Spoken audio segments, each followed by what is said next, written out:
Sí, es muy especial. Primero porque este es un torneo que desde que yo soy presidente de la federación, hemos potenciado al máximo. Este es el primer año que colaboramos con Match Golf y estamos muy contentos de esta colaboración porque creo que ayudará a potenciarlo todavía más. Ya tenía un cierto prestigio dentro de Cataluña y creo que ahora y en el futuro lo podremos potenciar más. Tenemos planes en el futuro, junto con Match Golf, de potenciarlo. En este momento se juega dentro del circuito Alps Tour. Hay planes para convertirlo en un circuito de Challenge, que sabes que es el segundo torneo dentro del ranking europeo, y conjuntamente a ver si lo podemos conseguir para el año que viene, conjuntamente con la Federación de Madrid, hacerlo un año alternativo cada una de las federaciones.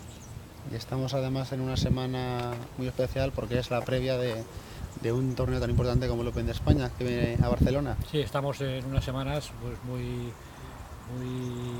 interesantes de golf, porque se juega ese torneo y después dentro de unos días se jugará el Open de España, que creo que es un honor para la Federación Catalana pues tenerlo otra vez aquí residente en uno de los campos